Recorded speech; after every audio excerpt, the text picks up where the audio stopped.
আসসালামু আলাইকুম। আসেন আপনাদের একটা মাজরা দেখাই ছোটোখাটো।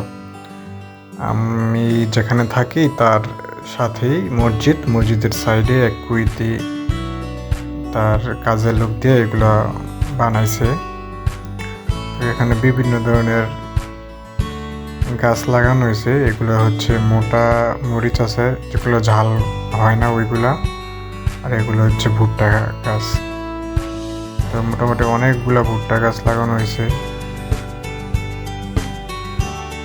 তারপরে এগুলো যেগুলো ঢাইকা রাখছে, মানে ছোট ছোট মরিচের চারা আছে।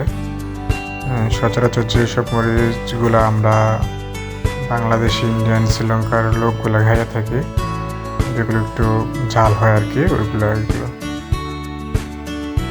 মোটামুটি অনেক কিছু লাগানো হয়েছে এই জায়গায়।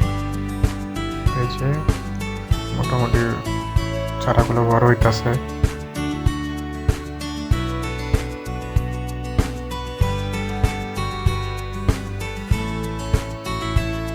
এই যে শ্রীলঙ্কার বড় ভাই, ওনার নাম মোহাম্মদ নাসির। অনেক পরিশ্রম একটা লোক, সারাদিন কাজ করে। মোটামুটি প্রায় 7 বছর অভিজ্ঞতা আছে।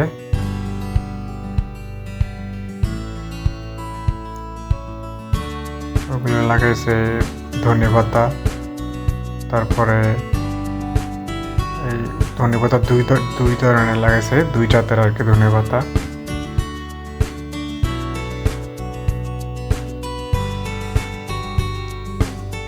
এখানে পেঁয়াজ লাগাইছে, পেঁয়াজ বলতাছে যে পেঁয়াজ হইলে পরে নিয়ে খাইতে। লোকটা অনেক ভালো আর কি, প্রচুর পরিশ্রম করতে পারে।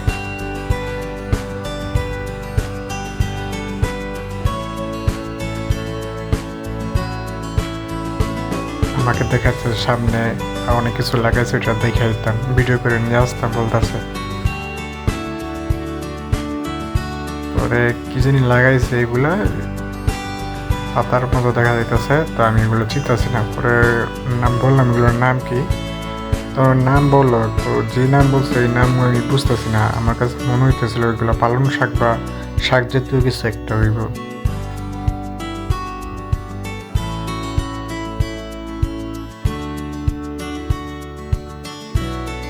এই মোটামুটি অনেক কিছু লাগানো হয়েছে।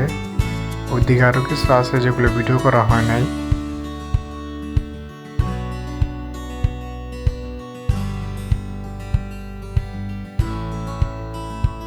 আমাকে ডাক দিয়ে নিয়ে আইছে, এদিকে আসো শুনে যাও।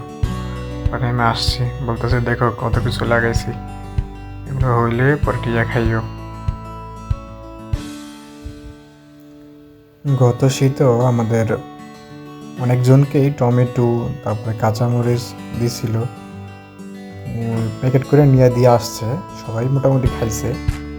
তা বলতেছে কুইতি লাগাই ঠিকই, অল্প স্বল্প খায়, পরবর্তীতে বলে যে সবাই দিয়ে দিতে, আশেপাশে কেউ থাকলে দিয়ে দিতে। তো মোটামুটি আমরা অনেকেই খাইছি। আজকে এই পর্যন্তই, ঠিক আছে, আল্লাহ হাফেজ, সবাই ভালো থাকবেন।